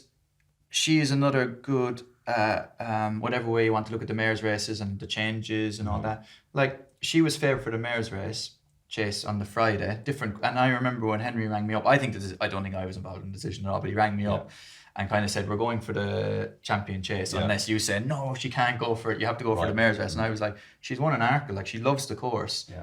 It'd be crazy to skip and go to the Friday of Cheltenham to run in the mares' chase. Yeah. And everyone was saying we're mad. I remember Ruby even apologised on the TV saying I thought we were mad, and she won it. You know what I mean? fair play. But you can use the £7 allowance, as I'm saying. I think it should be used a little bit more, basically. Right. Yeah. So an argument coming back, 11 years old, can he win his third champion chase? No. I disagree. I think he can. Yep, fair play. I suppose if you look at the betting, like Very open. I don't think know, I don't think he's well out of it. Like you say, I don't think we should maybe discount his wins so quickly, because that is not an easy race to win. It is fast. well, we're and discounting fierce. last year's champion chase, which is what we should be talking about. Captain Guinness wins it. You know what I mean? Like, anything Yeah, can happen on the that's- day. Like yeah. 40 to 1. That is right. Absolute joke. Didn't even know he was running until he passed the post. Yeah, literally. Yeah. Every double, treble and acca went down that day when Everything. Fabiolo pulled up. Everything. Oh, God. Painful. Right. From the most exciting race for Tony Mullins to perhaps arguably the biggest highlight of the Cheltenham Festival week, and that is the Gold Cup. So we're now going to turn our attentions to the fantastic Galopin de Champs and whether or not he can make it a three-peat and take 3 gold cups. He was fantastic last year, I think. Obviously there was a lot of hype coming out of the fact of he'd already won it the year before, a back-to-back champion. But do you think he can make it make it 3. Tony, if I come to you for this one first. Yeah, what do well, you see, of course, my exciting horse is Fact to File. Yes. But as I said, he has to find a bit to get to. Galopin des Champs is the best horse around. He's proved it in Leopardstown, he's proved it in Cheltenham, he's proved it everywhere he went. So they all have to rise up to his level. Yeah. So Galopin des Champs is the one to beat. I'm hoping. I'm just a Fact to File groupie. That's it. And I hope he does, which would make it very exciting. But the bare facts are they all have to come up to Galopin des Champs level. Are there any other horses other than Fact to File in the field maybe that you think could do it? You know, you've got like the likes of like Long Presse looked reasonable enough, turning for home last year. Slow. What about Jerry Callan, no? Jerry Callan, like I just don't put him in that league. No. Wow. He's a very good horse, but I don't put him in the Fact to File and Galopin des Champs. Yeah. To me, they're rising. You think Fact to File would destroy Jerry Callan? yeah. Yeah. I think so. Yeah. I think so, yeah. Wow. Like Jerry Poor Callan Jerry. when he ran at Cheltenham a couple of years ago. He We're got giving beat him by the some real hammering whacker. for a good horse, aren't He we? got, Sorry, Jerry. Off you go. Stephen, you love Jerry though. You're always on the He's a Jerry solid bandwagon. horse, isn't he? Look at the way he's won Oh, around it's really Matrix. like I don't only love to ride him, we love to train him. And we're not knocking him. We're just we feel like Just saying there's when we're better talking around. about other horses, Yeah. it feels like you're being mean on a certain horse, but it's Yeah. nothing to do with that. Like as I say, we'd only love to have him, Yeah. but like he's just not as good as Galopin When des they're Champs. lining up And you can have as many arguments as Yeah. you want. It's just the figures don't say it. Yeah. He's been to Cheltenham before and got beat by the real whacker, do you know? Yeah. Yeah. And I know Jordan Gamefor got a bit of stick that day, but like if he was that good, it wouldn't matter what way you rode him. Within reason, he wins, you know, and he didn't. And like, he's a better horse than the real whacker, boy. You beat him. Can I ask you, since the days of Best Mate winning 3 Gold Cups, how Galopin des Champs is obviously the best horse who's ever won the race since by a way. How good is he as a Gold Cup winner? Is he in the top 3 of all time of Gold Cup winners? That's a big statement, like, Wasn't yeah. that performance last year frightening? I wouldn't even put Best Mate in the Nor would I. No, not But in, I'm just saying in the the last- best 3 of all time. Yeah. Like, I mean, you definitely Chaos Arkle, Yep. Carlo Star. Yep. Corto's number 1 for me. Yeah, Carlo was absolutely brilliant. And then there was a even horse like Golden- before any of us were ever born that won 5 Was that Gold Golden Cups. Golden Miller? Was it? Golden Miller. Yeah, Golden And Miller. an international. Yeah. So, I mean, when you... I don't think you can do it. I hate the generations. Comparisons. I hate it. I think it's not fair. it's not fair on any Yeah. horse. Yeah. like literally, like Yeah. is everyone's going to And I favour just think it's great to remember champions like Carlo Star and beating his stable companion, which Denman, this thing could happen here. That was, you know, Yeah. you had the tank, what was it? Denman, yeah. They were races. What a And race though, then you had the And then long Imperial run, Commander the long in run, there. run, the young Commander. Commander. Another. So there's 4 Gold Cup winners at the same time. Yeah. Like, you know, Do you remember that Unreal. picture The of picture's the great. 4 of them upside? Yeah, yeah. 4 Special. Gold Cup winners. Yeah. it's amazing. I mean, yeah. Here's So a- can here's we a- put the GDC Yeah. in that race against Denman, Corto, Star? I think he's not upside right. him as well. He's upside I him, think isn't he he? is. Yeah, I really think do. he'd be I think there. he- Oh, he would be there. I think I he's think upside he him. perhaps looks But- a lot better because the calibre of those horses, like your Cortos, your Denmans, They were backing him up. have not been Yeah. in the races with Galopin Yeah. des Champs. Yeah. You know, if you look at the race you've Well, had, we Long think Presse that. and stuff, they're just not. It doesn't quite seem the same level of field. Yeah, but as it we think that. was. But then often, you know, when you look at those races years ago, it's only when you look back after a full Yeah. career you realise what they were beating. Well, you could throw Maximus in, like Willie said, like after he won the Grand National last year, he's going to be a Gold Cup horse next year, do you know? And it was that was a good performance in the national. Solid, wasn't isn't it? it? Solid. Yeah. 20 to 1 odd. You've got 7-2 Galopin des Champs, 4-1 Fact to File. I'm just going to put my neck on the chopping block here. That is a disrespect to the champion. Yeah. Gold Cup dual Probably. winner. To have him a half a point behind when he beat Monty Star, a Grand National horse in the making. They're of the afraid RSA. JP is going to come galloping in with the checkbook. I'm telling you now, he was my biggest bet of the Cheltenham Festival last year. He was one of the most impressive winners we've seen in the last 25 years. If he turns up galloping. Oh, yeah. If he turns up in anywhere near that form, you can forget your Jerrys, your Fact to Files, your fast or slows. I mean, I know the way you're thinking at 16 to 1. Great Dawning. Laugh at these horses. Give But me a that's what I break. mean. At what price is Maximus? I am Maximus. He's 20 to 1. Oh, here, he's going to beat them. Even if he doesn't beat Galopin des Champs, he'll beat Right. them. So he's an each way bet potentially. At that price, absolute no-brainer. Okay. Like he was doing a half speed in the Grand National. I know it's not the same race anymore. Yeah. But it's nearly a bigger Gold Cup trial than it's ever been nearly. Yeah, but I just see, even though Willie has said that, I see I Am Maximus being trained again for the national because JP is going to have fact to file. Yeah. You know, so maybe Spallon's Tower. Oh yeah, the horse Jimmy Mangans, yeah. Good horse, yeah. He didn't do a lot wrong last year. Improved. Yeah. Beat Henry's at Punchestown. I forget the name of it now. Broke my heart that day. Was it Monty Star? Who Fact to File beat? It was Monty Star. Monty Star, yeah. I had a big bet on Monty's that day, and Spallon's just outpaced him. Yeah. It's a long season ahead, isn't it? We just hope that they all actually get there and line up. And we're now going to turn our attentions away from particular races and more towards the sales, where this year there was a £230,000 sale in the form of Caldwell Potter. And he's now trained by Paul Nichols. Big price tag, doesn't always work out when they're national hunt horses. How much did he make? It was 230,000. A lot more. It was way more. I think it was 570 or something like Was that. it? Oh, yeah. It was mind-boggling. I thought he They're paying went that for for 230. they're paying that for store horses. It'd be way more. Too early be We'll start that introduction again. Just get what it was. It was ridiculous. It was 560 or It was something. sold for 740. Oh, 740. Yeah. Jesus. Yeah, huge money. Yeah, and justifiably as You well. were talking about the VAT on the I just had the discounted rate. Yeah. Listen, Gordon was You're only missing waxing $500,000 lyrical. there. Who's your accountant? We'll buy him for that. Gordon was waxing lyrical. He was devastated. He couldn't buy him back. He's gone to Paul's. Paul's given him a lot of time. You presume he'd take the normal route, win a novice chase, and then go straight to the Quarter Star at Kempton at Christmas. Yeah. Makes sense. He's I don't know, he's a very good horse, but I can say that for me, he was very expensive. Oh yeah, you can't say a horse like that was cheap. But I mean, he only beat Predator's Gold, and Predator's Gold hasn't done much since. Nicky got one, then Lady Bamford gave 1.4 Well, I was literally, I have for him one. in my notes. I was going to The German Derby. Yeah, at least he's going to group one on the flat though. That But he's was also later, wasn't it? Yeah. to go hurdling. he's going to jump. He's going to try and further. But he's one I'd be like really dubious about because like he got finished last in his next start after winning the German Derby. Well, they always do that. Hamburg seems to wreck horses. But he was a big price of the German Derby. Do you know what I mean?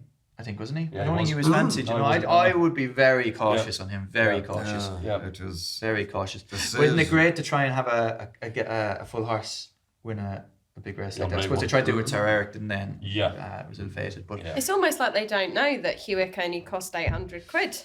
Yeah. yeah, but if you lined up 1,000,000 or 100 horses that cost £800, 9 times out of 10, 100 of them are 800 quid's worth. Yeah. It's very rare you get a Hewick, isn't it? Yeah, he was amazing. Is amazing, hopefully. Yeah, an amazing. So I agree she was pretty good value as well, wasn't he, for what they paid for him Was he, at yeah? the time? Can't Yeah, remember. because He's a cheap I horse, think he's he a was Hell of a only- horse, Yeah, anyway. he was a great They, horse. they pulled together, didn't they, a family, and they owned a hairdressing company, and they pulled together to buy him for their dad. Oh, blimey. Right. And he ended up winning, God, what? But it's all relative to what they achieved. Like everyone was going Yeah. on about John Bond's price, but he was nearly a cheap horse in what he's done since. You know what I mean? Yeah. You For know, the memories involved. as Yeah, well, yeah. I think it's all relative to what Yeah. they do. If they cost 100 quid and they're useless, they're still Yeah. costing you 100 quid a day to train. Yeah. You know, it's all relative to what you Yeah. get back. Like, Yeah. Yeah, definitely. It's.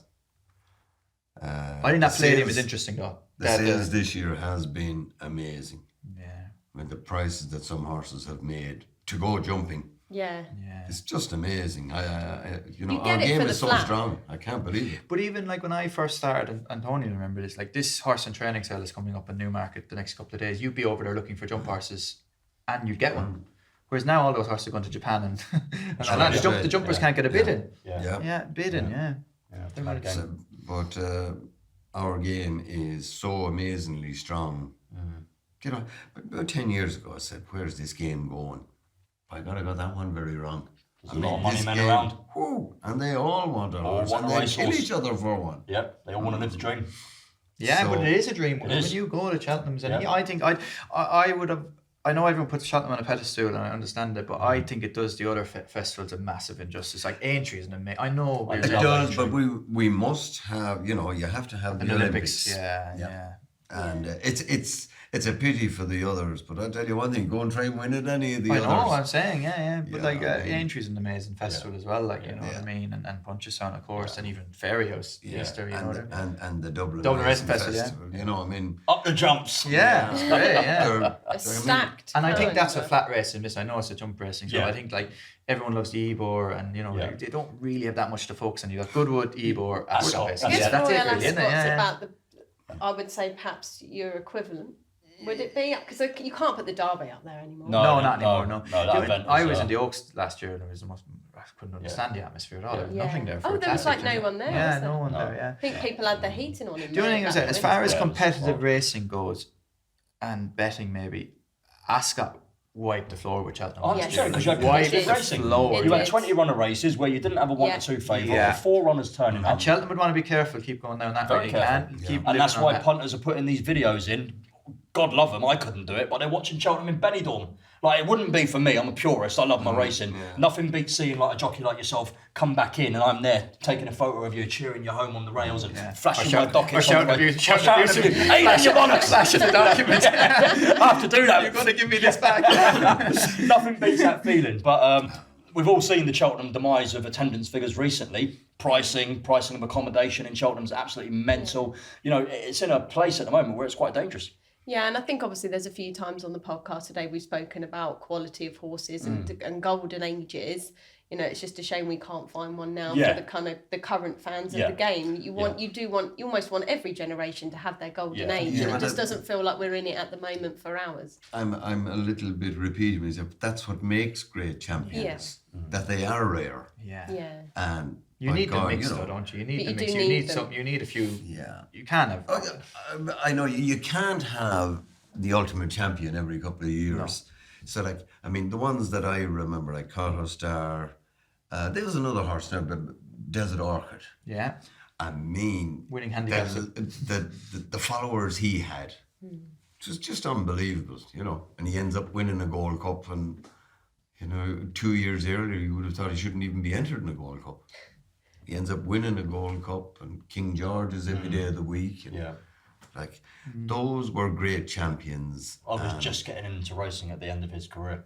And the hype, he was on the front page of newspapers back then. But you know what else made him a great champion as well? I think the fact they run every week. You know what I mean? He won an Irish National. Yeah, You know what I an mean? Irish He won. National. You know, all these races they ran and they got beat and it was fine. Like we said, Yeah. we said Red Rum won a national. He ran the Scottish National the week later. Like, you know, And won like, it. Yeah. like it's like I think that's a lot. I think people are too worried about unbeaten records, and I, you know, they're only geldings. They're not going to stud. No. They only work what they can win theoretically. If they're healthy, Run them. it's easy say. Yeah. It's easy say. Yeah. But I would be massive when they can just campaign them. You know, Yeah. who cares if they get beat? Yeah. So this may sound now a bit like an obvious question. We've made it to the end of Cheltenham Week. Where do you see the Pressbury Cup going? Is it just cut and dry that it's all over Ireland and we're not even getting a look in? Yeah. Like, obviously Well, you've it's a got three-way betting this year, isn't it? There's Willie Mullins to Ireland, beat England, and everybody. Willie. Yeah. And does Willie take away from the Irish winners? So Willie doesn't. Yeah, so obviously so Willie's don't count for Ireland in that betting. Yeah, in that betting. Yeah. Okay. And That makes it a better bet, actually, doesn't it? It does make it. It makes it More well, fun. if you're I into would- that kind of thing. I Yeah. imagine it's a bit. No. It's a bit. 50, you know? I'm going to say, I do think, obviously last year it was, what was it? It was 20-8 against Great Britain. Great Britain So done quite well in the end. in the end, Yeah, but because Dan that's- Skelton with Dan and Grey Dawning and I the think this expected year party. as well, Yeah. you've hopefully got to think that Henderson's going to actually have some runners Yep. and that might be a little yeah, bit you closer. see, it was last year. I mean, Henderson would have his normal 3 or 4, which would bring back the Irish one and bring up the English one. So Yeah. It would have been like Yeah. 18-12 or something, you know, Yeah. which looks pretty respectable. I'm doesn't it? hoping for it to be a little bit better balanced. this But year. Ireland, if you're going on a bet, like if you're into that kind of thing, it will go to Ireland no matter Yeah. what happens. Yeah. You know, simple I as. think this could be the strongest squad of horses Ireland have ever brought over. Yeah. Oh, that's a strong yeah, statement. well, I think Gavin If Cromwell they get would there. if Yeah, they Gavin get Cromwell, there. yeah, You if know, they get you've there. got Henry, Gordon, Willie, and Gavin and Gavin, Joseph that's- will have a few, Joseph, and there'll be the other few as well. it's you know. just fierce. Yeah. And then at the end of all that, Willie Mullins takes the British Trainers' Championship again, do we think? I was what about really, betting on that market? I don't know, I never put a lot of thought into this, and I was really strong on it. And then Tony just said, "You give your thing," and I was like, Winners. "Actually, wait a minute now." I mean, he won the Gold Cup, Oh. the Champion Hurl, the Aintree National, the Scottish National, The international, which is hurdle, you know, last year as international, well, last and then numerous other races. I mean, Everything went his way. All everything them photo went his finishes, way. the Grand National The- photo finish, the- everything. horse up in air, winning a short head. Danny rode him. McDermott. Yeah. And like everything fell his way. I don't think he can do it again. I think If he I was wanted a bookie, I'd be laying it. I'd love to see it happening. If he set But out to I do was it, a he'd do it. bookie, If he I'd- set out to do it, he'd do it, wouldn't he? Well, yeah. If he started coming over to Kempton and I think he might do, no? Sandown and Newbury. That's every what Saturday. I wondered, whether he might send a couple of extras now in some of those races, like your Sandown, your When he's brought a Newbury. few over for novice hurdles in the summer there, you know, you know, it might have been a bit of Patrick's I mean, he baby goes that, to but the at old the- flats now and everything. He's Yeah. everywhere. Yeah, He's it's not everywhere. afraid. He could win the Melbourne Cup next week. Next week. But I think, you know Willie better than anyone, obviously. But like with people saying your opinion, everything went right for you last year. That's why you won it. Because he might just say, "I'll prove you wrong," or does he think like that? I tell you, he like the amount of thought he puts into every winner. Yeah. And the plan for that horse, it's amazing his hunger still after 30 years training. Like he's absolutely, everything is planned out for those good horses. Yeah, For every horse. I remember riding Gentleman the Me from one day in a Tingle Creek, and like he had a bit of a chance. I can't remember who was fancied that year, whatever. But I rang him before, and then we talked, and then he'd like 12 runners in Ireland that day, like, and he was like the detail he went through. Unbelievable. And he was basically saying like he hasn't ran since whatever, like just look after him a bit, make the running, but definitely just because he's made the running a lot, don't be thinking you have to do it. Look after him. Finished third afterwards, went really well, and all he asked was, you weren't too hard on him, or you didn't look like you were hard. Did you have a little, like, you didn't go to the well in him? And he was like, that's grand, you know, I think he'll run well at Christmas. And then Mark got hurt and Danny won the, wasn't it? He won the champion, whatever, the 2 mile grade, won it At Christmas. at Christmas on him, and like it was just a thought he put into that horse, and like he was again underrated in The horse that most people don't remember. Yeah, exactly. But like it was just the thought of it was just he's Meticulous detail, ridiculous. Dan Skelton's ran 339 horses this year already, racked up 700 grand. Paul Nicholls is on 256. He's got a $500,000 lead already. That's going to be hard to get, isn't it? I think he's got over 200 horses in training. He's banging them out every day. I For think- me, he's a knock job to win the title this year. Who is? Dan. Dan, yeah. He's got so many horses. He's doing well. By God, I'll They tell you bought a one lot thing. more. I'll never say that Nicky Henderson is beaten. By God, when he hits form. Yeah, he does. He I does. think his 500 grand's a lot way for a man who's Dan is going to keep adding to that 750, isn't he? You know what I mean? He just doesn't quite have the Yeah, well, number yeah. of runners. You have Perhaps to this remember time. now that if Willie doesn't win the champion hurl and the Gold Cup and the champion chase, they're the ones that Nicky Henderson could win and bounce him back Yes. into it. You know, I mean, Could well be. you see, when you're racing around for 6 and 7 grand 5 of the 7 days of the week, It's scant. then you see you go to Cheltenham and there's a couple of million there at Cheltenham, you know. Well, if you look at it, you only have to look at the way Willie Mullins targets the races. You know, you're looking at it, he's had a fraction of the runners and still won the championships. You're quite right. It's not to discount someone like Nicky Henderson, who's got that quality of He horse has there. that quality of horse, and remember, last year he did, you know, I don't got think an they're right illness. for a long time. Yeah. I don't think they're right for long. But like again, like training and riding and all that, like can all happen again this year. Oh, like literally, like it just does happen. Like horses Look get at sick, you, jockeys get yeah. hurt. Yeah. You I was got living the hurt dream and 2 had to years ago. retire. Yeah. So, whether you're training, riding, or having a bet, we're going to ask our panellists now, just for a final segment, their best and worst moments on a race course. Some of them may be more obvious than others for racing fans that follow these guys.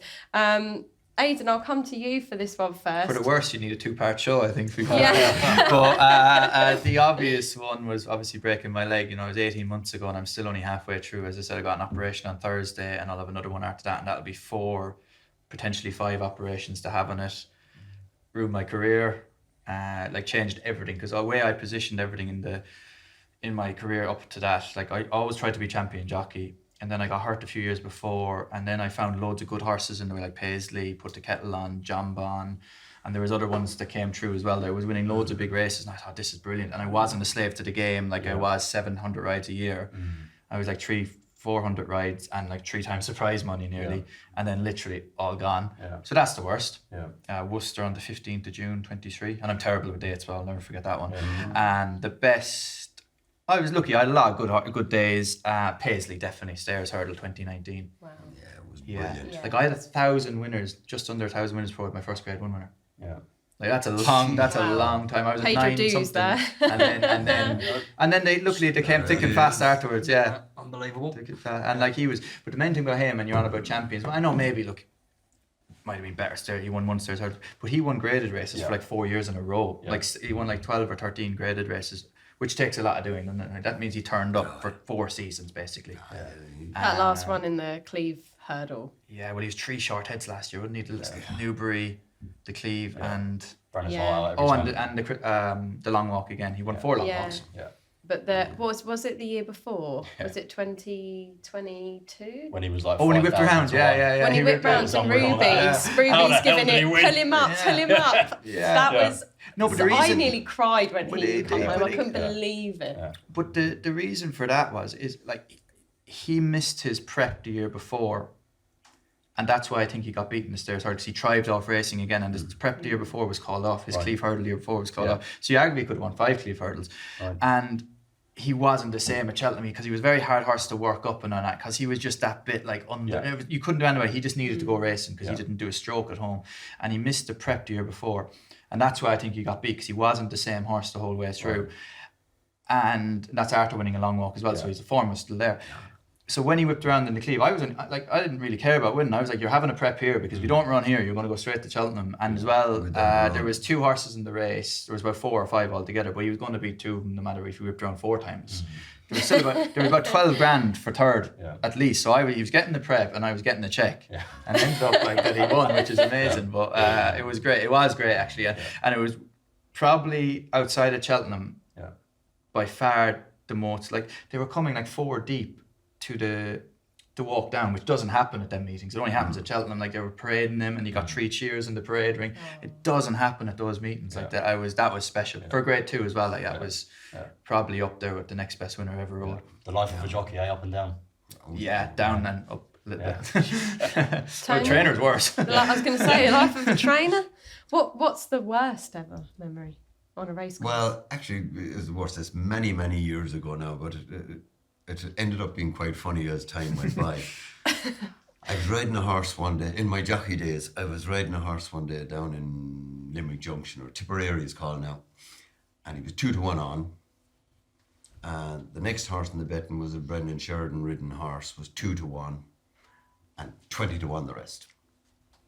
So I'm riding for my father, and so jumped off. I said, I'll track Brendan Sheridan now. As we turn in, I'll just pull him out wide and go and win easily. So I'm tracking Brendan, tracking him. About 5 furlongs from home, I looked up and the boys were gone. The rest of them, the 20-1 shots. So the next thing I pulled out the mirror way after, got to the last, jumped it a bit slow and got beaten a half a length. But as you come in Tipperary, you're looking up at this and I could see my father come and running. Oh, Jesus, I said, I'm in trouble here. So I jumped down, he says, what were you at? What do you think you were doing?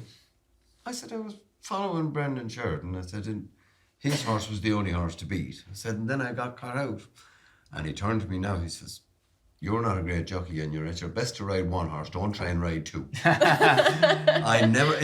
I never forgot it. I was sick on the day, but we often laugh about it since. But it was, and that's going back to what we were talking about in the betting. Don't get Right, your own horse knickers in basically. and out Yeah. about someone else's horse and what their reputation is. Go out, do your own thing, Yeah. and And it'll your work out best. for you. In the long run, it will overall, won't it? Definitely. I suppose, I've been very lucky. I've had a lot of great days. Winning that big race in America as a jockey, winning the Group 1 in Longchamp with the great Zoe There you go. was, she was a great mare to train, but she was my friend. Oh. She was very special. Much more special than Dawn Run or any of them to me, Yeah. So she was brilliant all the way. Some really brilliant links to some brilliant horses, really, as well. Yeah. Stephen, the worst? The worst? Hang on. Enablers.